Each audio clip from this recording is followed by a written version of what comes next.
Assalamualaikum warahmatullahi taala wabarakatuh. Salam ceria buat semua. Okey. Untuk kali ini saya ingin membawa perbincangan kita kepada soalan yang melibatkan non-routine question ataupun dipanggil kebat ataupun HOTS question. Saya dapati bahawa apabila pelajar saya cuba menjawab soalan ni, mereka gagal untuk memahami ataupun memahami kehendak soalan kerana mereka tidak faham perkataan-perkataan seperti perkataan yang membawa maksud equidistant,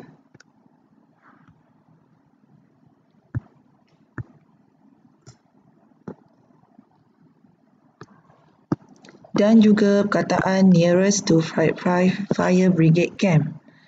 So, jom kita sama-sama lihat bagaimana ataupun apakah langkah-langkah yang perlu diambil untuk kita berjaya menjawab soalan begini.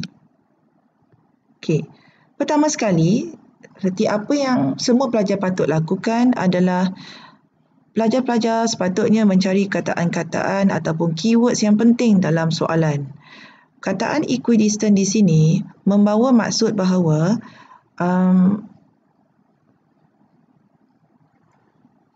observation point itu akan berada di mana-mana sahaja di sepanjang satu laluan di mana ia akan memberi jarak yang sama antara KRS dengan Scout. So, kebiasaannya kita akan mulakan langkah kita dengan mencari kecerunan bagi antara jarak KRS dan Scout. Okey? Ini adalah kerana perkataan equidistant itu membawa maksud bahawa ia adalah perpendicular bisector. Perpendicular bisector juga membawa maksud kepada kita akan mengetahui bahawa satu titik di antara KRS dan Scout itu, iaitu titik tengah, akan laluan yang sepatutnya bagi observation point adalah laluan yang saya bakal lukis sekarang, iaitu dia akan melalui titik tengah.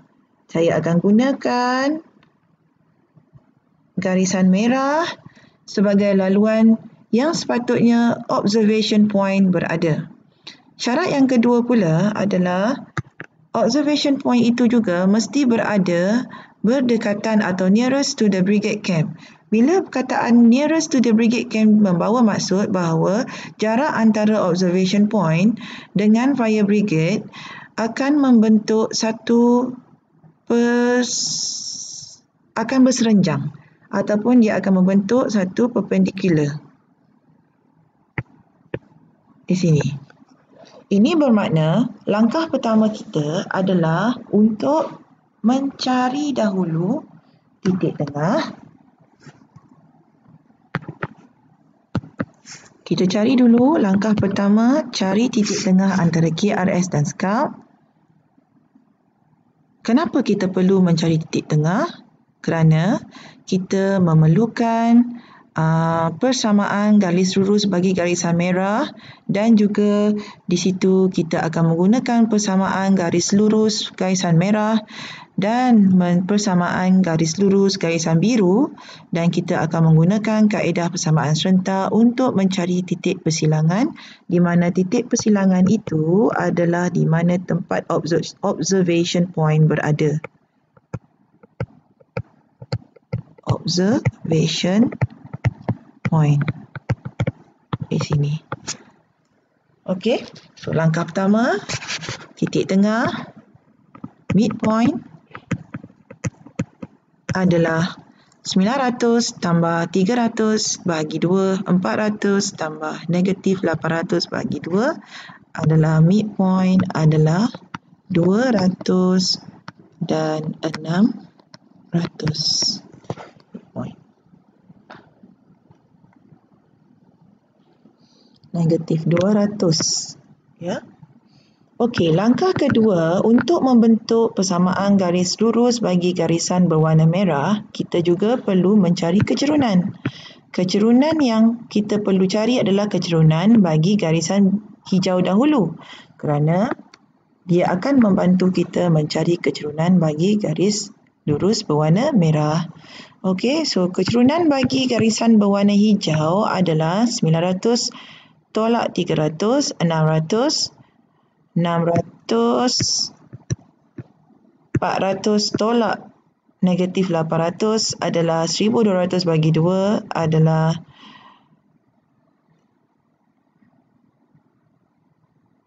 1200 dan ianya menjadi 1/2, maka kecerunan bagi garisan yang berwarna merah adalah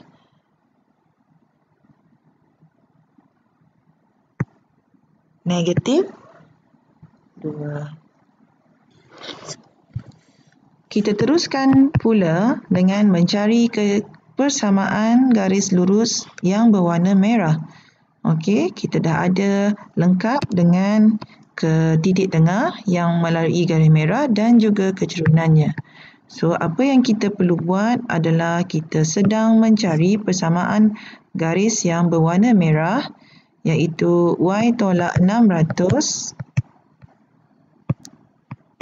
negatif 2 X tambah 200.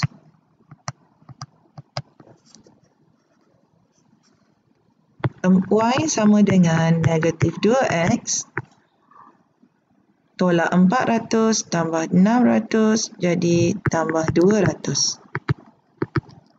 Persamaan untuk garisan berwarna merah.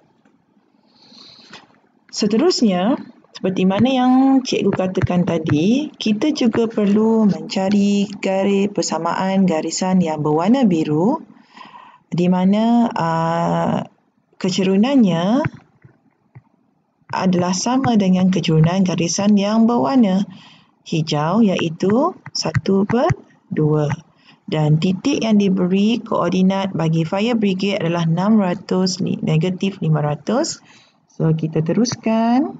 Y tambah 500 1/2 X tolak 600.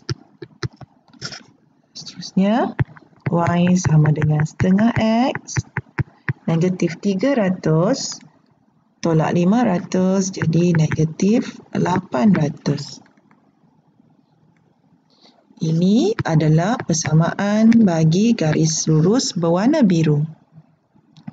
Untuk seterusnya, langkah yang terakhir yang kita patut ambil adalah untuk mencari persamaan menggunakan persamaan serentak bagi mencari titik persilangan antara dua garisan berwarna merah dan juga berwarna biru.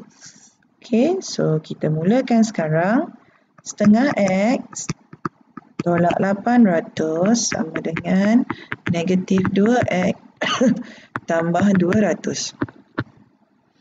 5/2X sama dengan 1000.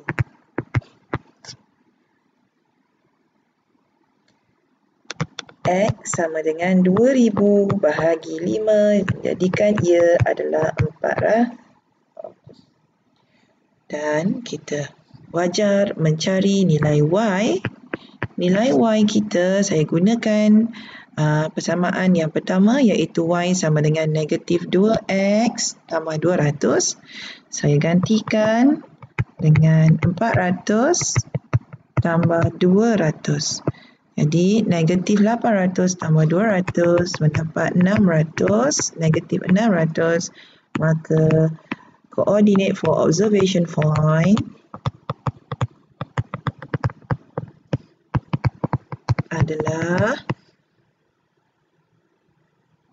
400, negatif 600.